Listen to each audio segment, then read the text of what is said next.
themselves because they had a no competitivity in the face of the Obamacare, the universal governmental health care. This would be too powerful and imposing. They would actually completely, remove any opportunities allocated to small insurance providers or carriers, right? That's really the reason he was met with almost double the premiums. So he had to renew his contract for something else. He had to suspend the existing health insurance program because the remaining survivals were too busy to raise their premiums, because otherwise they can no longer sustain their coverage. They no longer have the same amount of clients because the majority of them already deserted the existing programs in favor of the Obamacare. Then consumer choices are going to be smaller and smaller. There would be no multiple choices. There are only one single choices. Eventually it would erode the entire system because no tiny ants can actually face this type of titan in the market. Think about it. The government-oriented program would be massively favored with enormous funds overflowing this system. And another problem he has also mentioned, he could have mentioned, to tell the truth, technically he hadn't.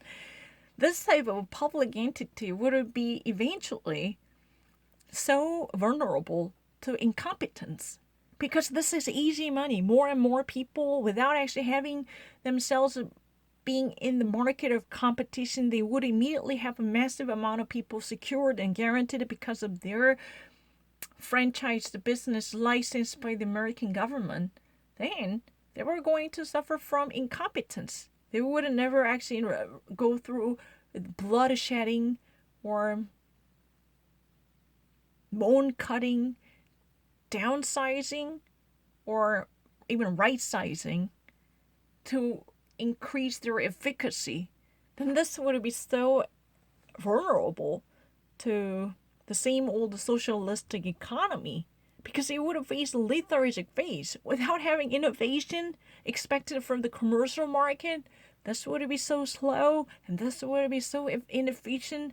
This would actually fall into the pitfall of rubber stamp without actually going through proper market-oriented calculation. It would have just overwhelmed people with enormous compensation without having proper calculation for revenues. And this type of constant problems associated with the government-oriented businesses or projects, they're just being dismissed because more and more people simply can join that. I mean, this kind of problems he can actually mention that. This is really interesting. If I were David Perdue, I would say, although I don't buy that. No, that's not my opinion, but I can think of what other people might actually say that. He could actually say this one too.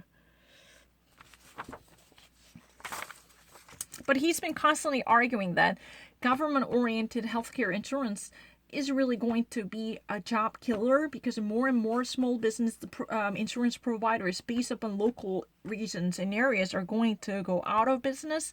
They no longer have any type of competence or competitivity to survive in the market, because the government entities like Goliath, who's been so well packed up with the funds, this is called the blind money coming from taxpayers' money.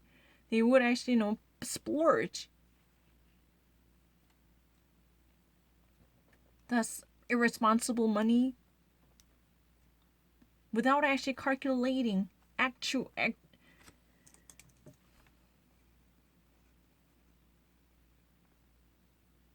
this is called actuarial, right? Without calculating every possible profits or measuring pros and cons, no actuarial calculation would be expected, just like in the market economy. Then this would be very much vulnerable and liable to incompetence. Think about it. Private investigator would be normally hired to rigorously monitor the health conditions, as if keeping a pulse, keeping a finger on the pulse of every patient or every insurance buyers. in order to minimize any economic losses or business fallout. But this type of a serious for-profit mindset would be gone, and then lethargy would be so prevalent that would be normally expected from the socialistic countries like Cuba. That's really the argument of a David Perdue. He didn't actually say that, but he could have used it further.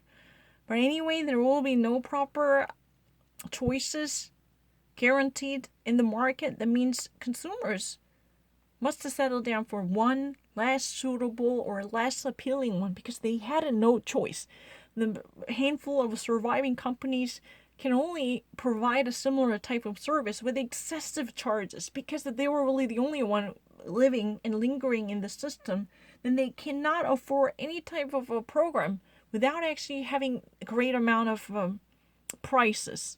Why? Because more people made their departure from the private sector to public insurance program, then they have no people. Then with a smaller pool, all you can see in the private market is excessive premiums.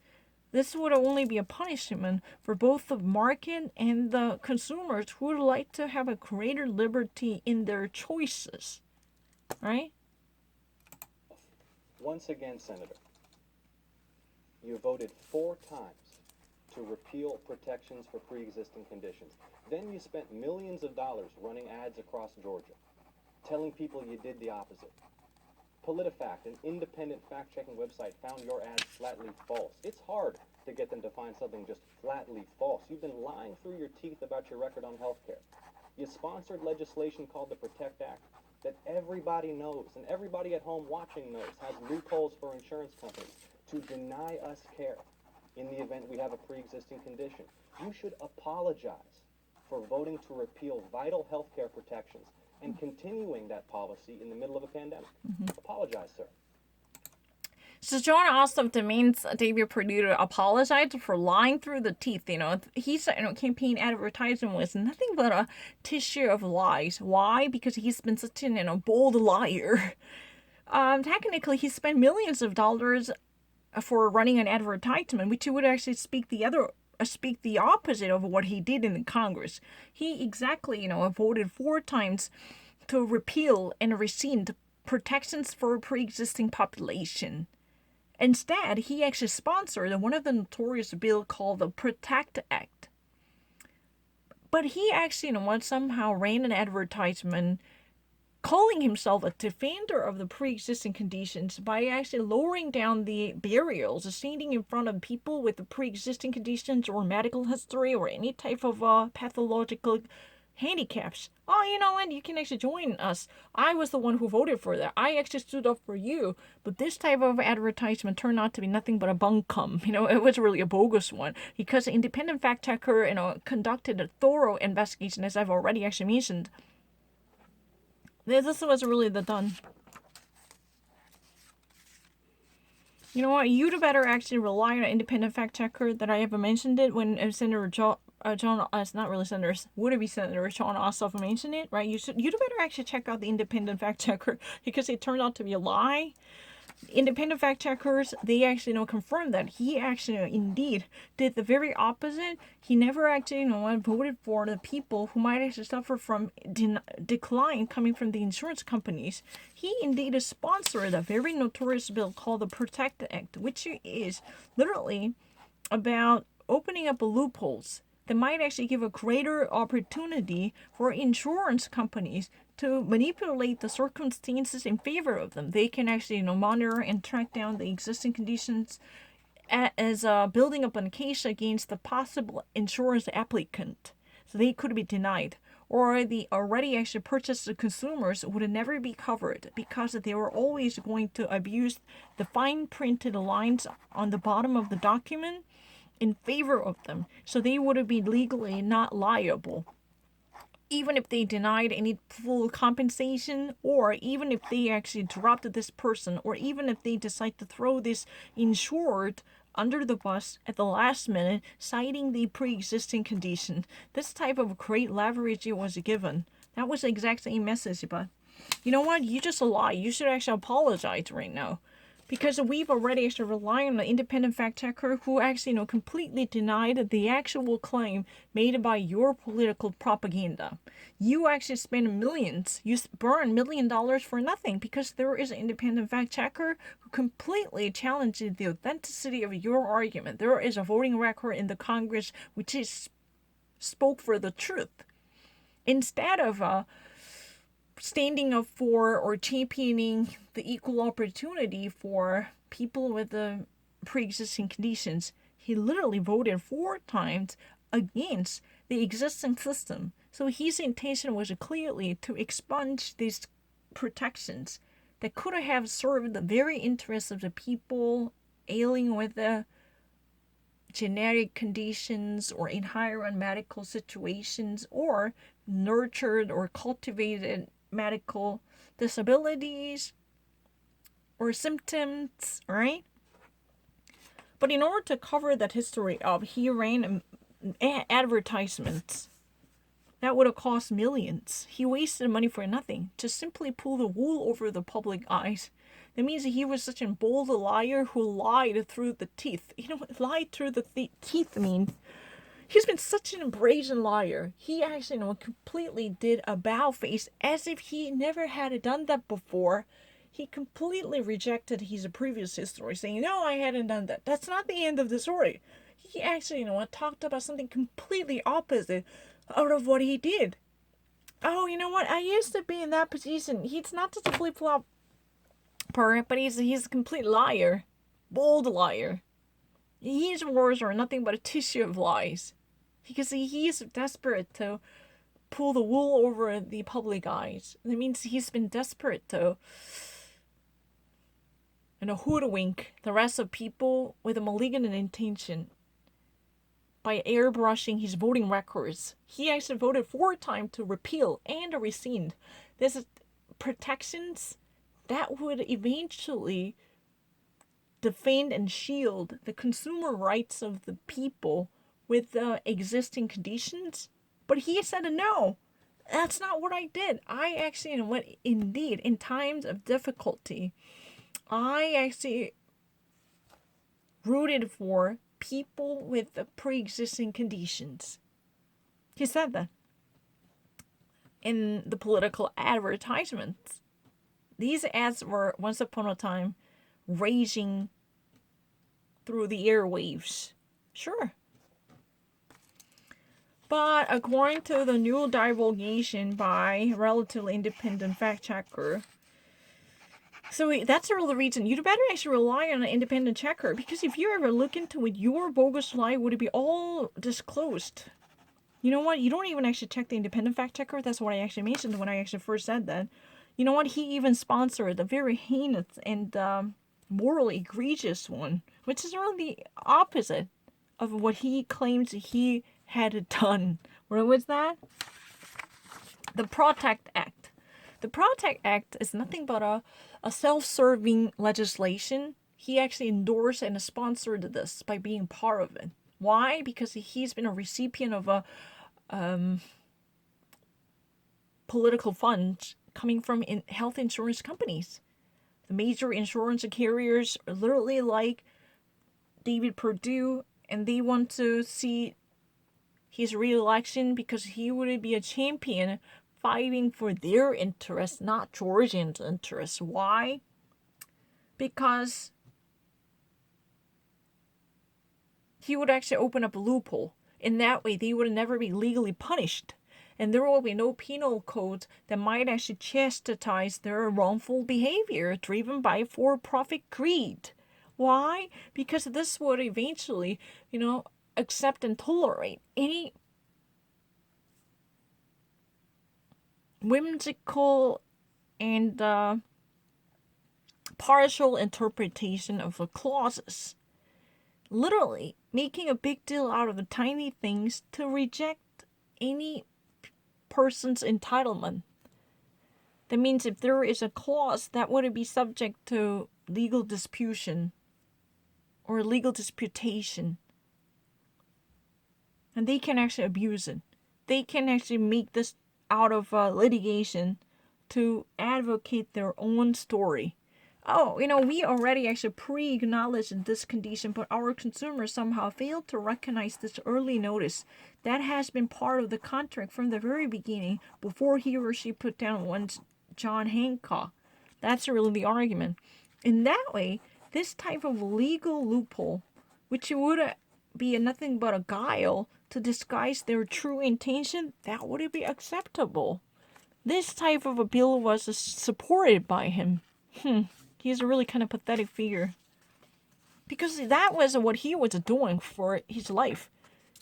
That's really the reason why I said it is self-serving act. He wants to protect his seat. He wants to maintain his fundamental support coming from his major sponsors.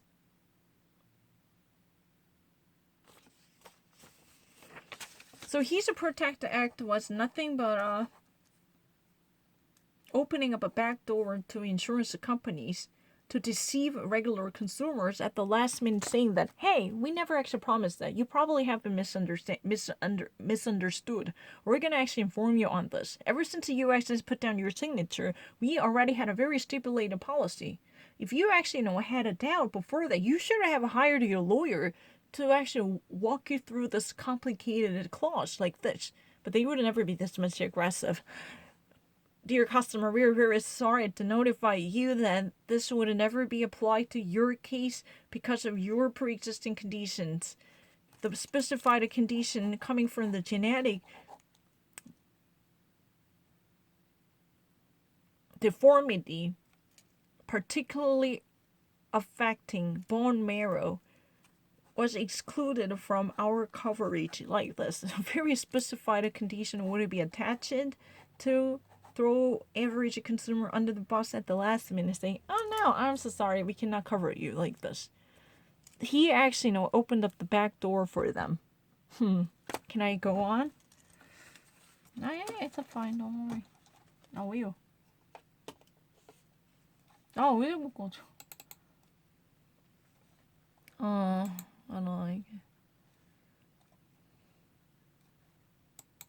이게 리미티드라뇨. 캠퍼스 통장 팬티. 강력한 흡수력으로 아침까지 뽀송하게. Do I get to respond to that? I'll give you really quickly. Yeah, thank you. John, you can talk those idle words all night long, but the fact is that we have indeed voted for pre-existing conditions. The carve-outs are not what you're talking about. You're misleading Georgia. It's not idle words, it's And I'm people's gonna, health. excuse me, are you done yet? Can I finish? Please, both of you, let's settle down. I was the one interrupted. Thank you, Mike. The issue here is credibility and judgment. And we are trying to protect the people of Georgia from something that has really devastated them in terms of healthcare costs in the middle of this pandemic. He says that he was really the one who was interrupted. So can I actually finish it? Are you done yet? Please let me finish it. When you say that both of you, can you actually settle? Can you guys settle down? Can you guys calm down and then to have a proper conversation? Can you actually solve out your disputes?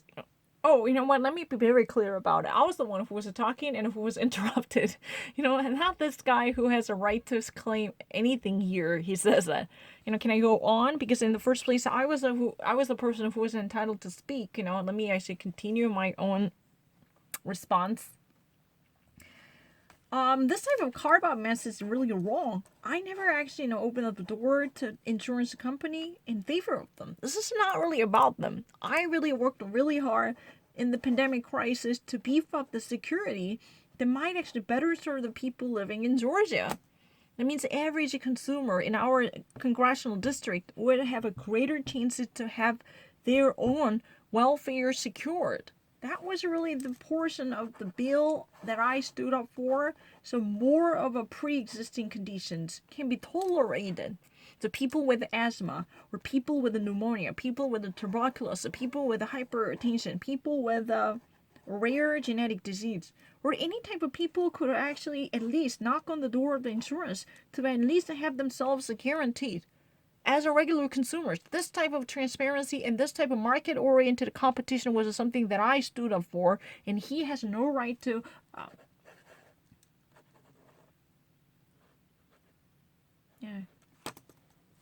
tear my records apart. That's a really simple argument. He's just actually repeating the same thing. He has no substance, as far as I know. Accusing us of the ones wanting to take away the insurance. They've already limited that to so many people in Georgia, and that's one of the problems. Thank you. Thank you for your time. Let's go to Eden Schultz with WCTV for the next question. This question is for Mr. Even Ossoff. Schultz. You said you'd like to expand tuition-free higher education. Not going to be cheap. How are you going to pay for those kind of programs without raising taxes on working-class Americans?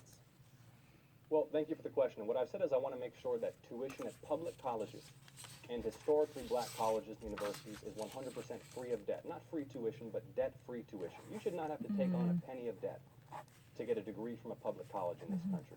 You know, both of my parents were the first in their families to graduate college. And the fact that they were able to go and get that education without taking on decades of debt is why they were able to start businesses and invest in their futures and invest in my future and give me the opportunities that I've had. But that ladder to opportunity has been ripped out for so many American families. The cost of education in this country is a scandal. That's why what I support is expanding the Pell Grant program so that tuition to a public college or an HBCU doesn't require anybody in this country to take on any debt. Then people can come out of school and pursue their dreams instead of paying down debt for decades. I want to expand the Pell Grant program. Senator Perdue wants to do away with it. Senator Perdue supported abolishing the Department of Education entirely, which runs the Pell Grant program. He doesn't care about the interests of ordinary working people and their ability to afford education. He wanted to abolish the Department of Are you Education sure? and the Pell Grant program. There's your time, Senator Perdue. Would you like to report? This is really interesting. The question by the Eden Schultz from the local affiliation was like this. So you really like to lower down the cost, even actually providing the tuition-free public education? Once this type of radical idea was a part of your proposal, and it would not be easy, right? And it would not be cheap. And how would you actually maintain this type of a fund supply? How would you actually guarantee that? Have you ever any concrete proposal for this? That's the real question. But the thing is, it sounds like some of the traditional black colleges, they actually operate this type of program for years. It's not really 100 percentile tuition free, but 100 percentile debt free. That means once you actually graduate from the school, within your boundary, you can actually pay off your tuition bills without actually being piled up with the forever more lasting debts. That's impossible. We need to drive down the cost of tuitions in the realm of common sense, so you would no longer be overwhelmed with the excessive and astronomical tuition debts and student loans. That's the real policy. It would be really great if there would be any type of chance that we might actually have a 100% tuition-free public school, but if this is not feasible, then, his vision is more like adopting the actual history that has been part of his family's success story too. And this has been a part of a black community, black traditionally privileged black school like Howard University. They actually, Morehouse University, this type of schools and somehow for years maintained a pretty much decent tuition bills. I mean, that's really true. At least they actually tried their very best for years to lower down the tuition burden undertaken by students to make the 100 percentile debt-free school. That debt-free school means once students graduate from school, they no longer would be so much heavily burdened. After initial years of working in the private sector or public sector, they can freely pay off, or they somehow manage to afford this type of tuitions, or they can actually somehow be liberated from financial burdens. That's the design of this type of debt-free system. His parents, both of them, were first college graduates. How they managed to graduate from school? Because the tuition was within the boundary of common sense. That was relatively affordable. That means once they actually got a job, they could somehow do away with this type of debt, because that was not something that would be overwhelming. There was no way, no matter how hard they work, they would pay off this almost insurmountable amount of debts. That was not the case. That's really the reason they were able to, invest in their future after graduation of college, not actually what they would be forever and more enslaved to be hostage of student loans that would never go away no matter how hard they work. That's really the reason they were able to invest more money in the future of his, so he would be able to enjoy what life offers to him, so he could actually go on being educated and living decent life because of the proper economic prosperity in his house. Not really excessive prosperity, but an economic health in his condition. Because at that time, there was equal opportunity guaranteed to any type of American citizen or foreigners who might really want to attend American college. There was a relatively affordable tuition bills imposed on every student. That's really the reason their parents, first a college graduate, not really from that kind of wealthy family households, they somehow move on to the next level of their life. They still can't actually, pay off their bills, but they still afford something else. They can actually mobilize their monetary resources to do something else, not just simply paying off their bills, or they wouldn't be forever more chained to the student loans that would never go away, right? This is not indenture. That's really the reason they were able to raise him with the proper amount of money by purchasing something for him or investing in his future. That kind of regular life was affordable because the tuition was relatively low. That type of socio-economic letter of Deutsche Leiter, Tadari, that connection, the nexus into the social upper mobility, was broken, no longer available. Once upon a time in my parents' generation, that type of, window into the social upper mobility or window into the actual better chances and opportunities was available. That kind of nexus in between was completely removed. There is no longer link. This chain is broken. No matter how hard you work, even how well educated you are, without actually fundamental help from your parents or inherited assets, you can never actually pay off student loans. Because of this flawed system demanding students to pay enormous amount of money in the name of student loans unnecessarily. This type of structure or greed should be readjusted. That's really the reason. We would never actually promise a socialistic 100 percentile tuition-free public school. Once upon a time, there are literally indeed 100 percentile tuition-free public school in the state colleges are free, literally free, with a minimum amount of cost. But when we were talking about if you cannot afford that, if that sounds not viable, what's been plausible and feasible here is 100 percentile debt-free college system. In that way, no graduate, after initial works to pay off their bills, would never forever and more be bound by student loans to ruin their economic prospects. In the future, as an young adult, who would never afford housing because of student loans, that type of misery should be stopped. That's what his plan is all about. For that reason, he wants to expand a Pell Grant. This is state-oriented performance and need-based scholarship program authorized by the United States government, Pell Grant. This is really about the state government and the federal government's cooperative system to at least, give out more rewards and stipends and scholarships to students. This would actually normally come in two different sections. Mostly performance-based as well as need-based. There's those people who actually suffer from economic poverty as a first college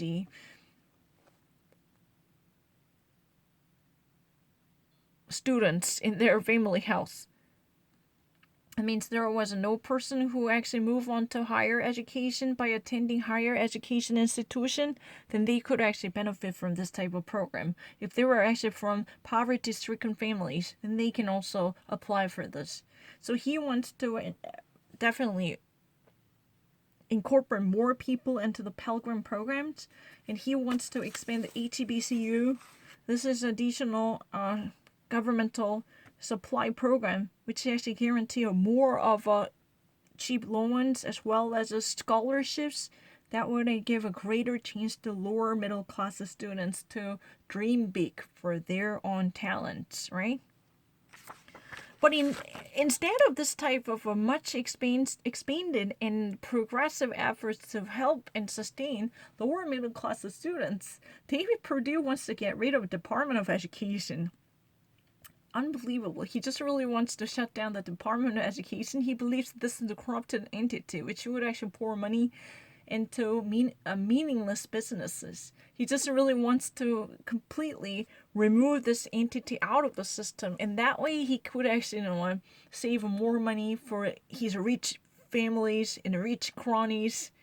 He thinks this is a waste of money. There is no purpose that could actually legitimate the existence of Department of Justice, a Department of Education, I'm really sorry. Department of Education. David Perdue really wants to do away with it instead of offering more scholarship and stipends and financial aids for students struggling with the college bills or even proper subsistence as a young adult. That's very funny. Can we actually listen to him? He really wants to remove the Department of Education. Well, as usual, when you ask a Democrat how they're going to pay for anything, they do everything but tell you how they're going to pay for it. Let me tell you how they're going to pay for it. They're going to tax you, and they're going to tax you at a rate we've never seen before. And here's why. Because that little thing they're talking about is part of the Green New Deal. The Green New Deal is supposed to be this great thing about climate change and so forth. Only 20% of the Green New Deal has anything to do with climate change. This is in there. And the Green New Deal would cost every American family $65,000. They have no way to pay for that. You can't tax enough to do that. And yet this is the dream of AOC and Hillary and all the rest of the liberal side of the Democratic Party to take us down a road to bankruptcy. We've got to get serious about our debt. We can talk about that in another question, but right now this is the road you cannot go down to let them spend what they're talking about spending. He's actually avoiding any type of question related to the closer down of the Department of Education. But he's been actually having a very disdainful behavior. You know what? The Democrats, they had a little problem. Every little thingy they really actually painted beautifully. If their ideologies are really great, they would actually give out everything to people. But it would eventually boils down to one single great challenge. How would they ever scrap up money? How would they ever pay for this? That's a problem. You know what? Democrats had a really romantic, vision in the world. They would offer everything free to people. They would actually throw out free gifts and freebies to people to improve the quality of Americans' life. But the problem is, how would they ever do that? That's a really interesting question. Let me tell you how they would like to do. This is my interpretation. How would they eventually do this? Where would their money come from? The answer is very easy. They were going to jack up your taxes. They were going to tax you more. They were going to punish you with the excessive tax. That little thingy, that called the New Green Deal, the Green New Deal. What does that mean? This is the New Green New Deal. This is really kind of fantasy world. Only 20% of, this proposal in the name of the Green New Deal actually has something to do with the climate change and the global warming that would never efficiently work to lower down the carbon emissions or immediately bring our environmental surroundings in to a better condition. That's not likely to be the case. But this would actually increase the cost of tax burdens by asking almost every Georgian household to have $65,000 more in the name of their tax duty. This is really the dream of Alexandria Ocasio-Cortez and Hillary and the rest of the liberal radicals who might really wants to hold on to this type of a beautiful agenda that sounds really perfectly great for our future and our future generation. But the thing is, it would immediately jack up the cost of the tax burden up to 65,000. This is really the estimation by David Perdue's Noan. That's a very interesting. David Perdue has a very bizarre viewpoints. He says that he knows that where the money would have come from. You know what? Democrats had what? Jackpot that would never get emptied. So they can actually plunder this money as if nothing. What's that? Taxpayers' money. They would have literally hike up the money owned by people. So you would eventually feel the burden. Immediately there will be a significant elevation of the tax burden. So you need to actually pay more. The IRS would like to collect more money because the United States government wants to levy greater taxes on you. Each and every one would actually face a significant burden because there had been honest. Because the big government always wants to penetrate into the life of everyday people by demanding them to pay more, and this type of excessive tax imposition would eventually tax the quality of life. That's how they always throw out this proposal. You think that their suggestions and proposals would be so great, you might actually perceive of them with the rosy-tinted glasses. You might actually wear rosy-tinted glasses to think of them so beautifully. That's not true. Because eventually, at the end of the day, there will be a source of money that would fund all of these idealistic, romantic dreams they painted. Where would that be their source? Who would be their sugar daddy? You, taxpayers. You gotta actually, you gotta take a huge chunk of money. You gotta share the burden. There is nothing that you can do to evade this enormously increasing money.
And that's what it is about.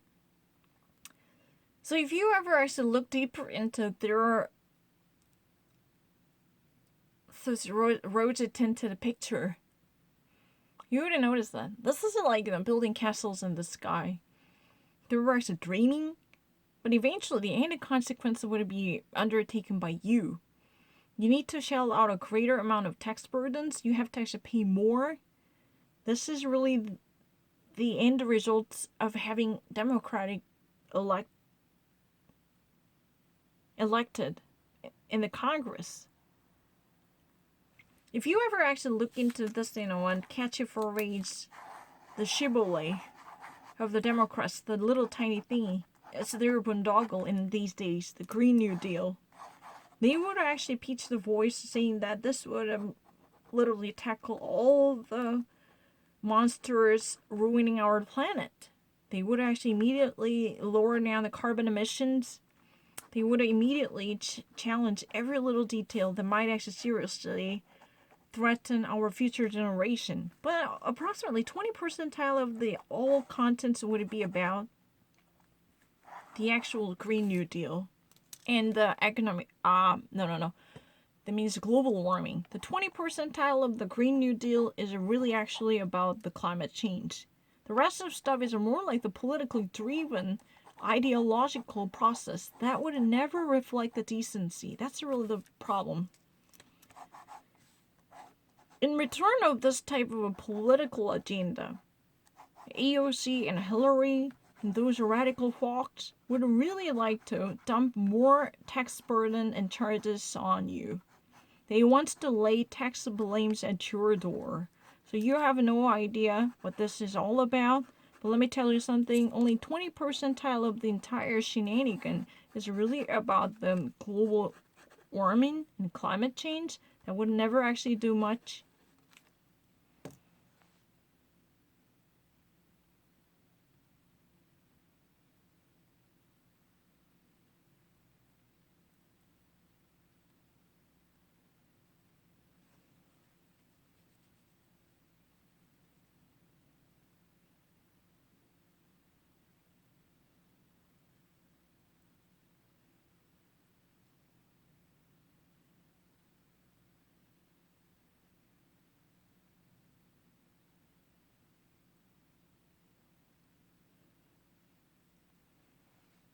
For whatever reason, I couldn't think of that.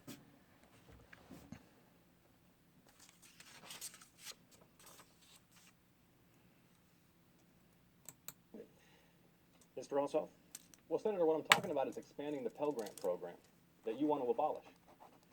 The Pell Grant program. Do you know how many families in this state rely upon the Pell Grant program to afford higher education? You've got these sort of dark conspiracies about this agenda, which is about expanding opportunity by expanding the Pell Grant program, Senator. You supported abolishing the Department of Education, and you won't own up to it, just like you still refuse to acknowledge that even in the middle of this pandemic, you are working to rip health care away from the very people you represent by repealing protections for pre-existing conditions. Another opportunity, sir, to own your record on health care if you're willing. Mike, Senator Perdue? Again,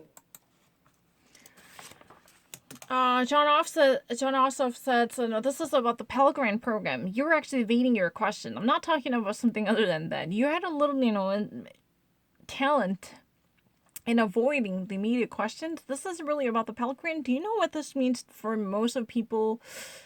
Do you even have any idea how many households in Georgia receive benefits from Pell Grant? And this would be so vital component in their pursuing higher education. Do you know it? Without this, probably many of the families in Georgia would never even dream of sending their children to colleges or universities. You had a little dark conspiracy theory. You always wanted to close down the Department of Education, but you still refused to recognize the problem associated with your judgment. Just like, this constant obfuscation and equivocation in the midst of the pandemic crisis. You just really want to deny your constituents access to healthcare bill and healthcare insurance. Because of your endorsement, it could have been possible. The people you represent would not be able to buy insurance program in the market, or they would join any reasonable program because they would be disqualified since you never wanted to have them in the system to be insured because you are absolutely against the notion that insurer should experience immediate losses because of their existing conditions. Then you're greatly flawed.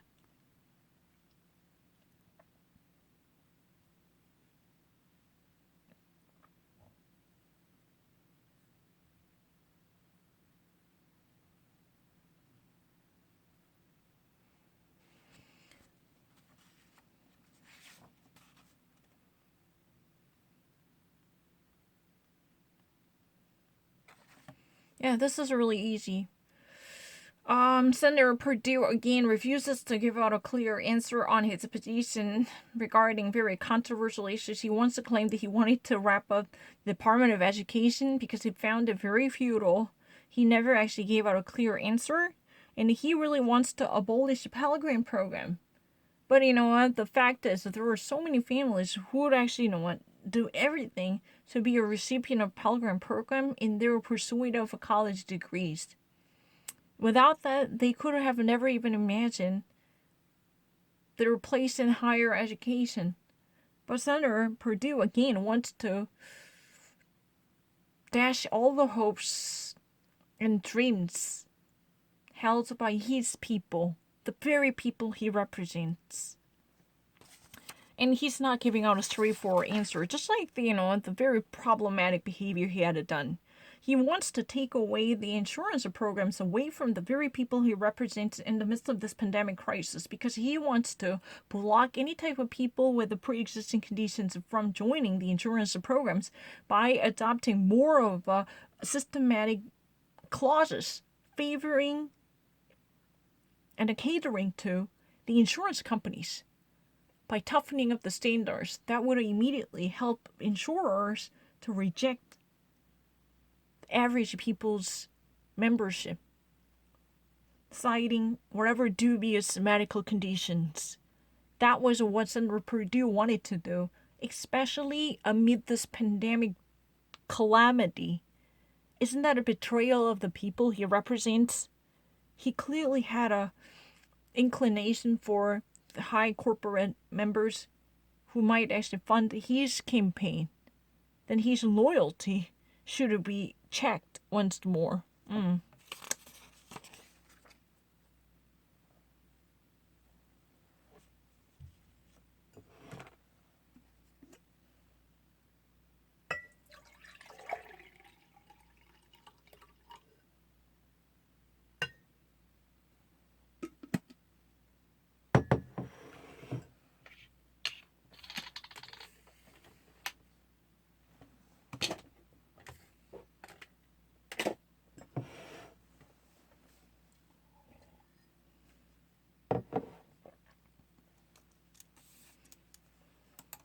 He projects over here what they're doing. He will not tell you how they're going to pay for it. Pell Grant, free education, it doesn't matter. I worked my way through a public school. Both my boys graduate from public high school. This is a serious issue that we got to deal with. But and who's going to determine who gets debt free and who doesn't? The kid that's working their way through college versus the one that's got a new BMW? I'm sorry, but I don't want Democrats making those decisions. We want everybody to have access to a quality education. That's why school choice in the K through 12 area is one that I'm very, very positive on. And yet these guys are fighting it at every turn. Very quickly. So he made a very interesting argument. He actually, again, tackled the practicality and the feasibility of Democrats' plan. He really wants to throw money here. He projects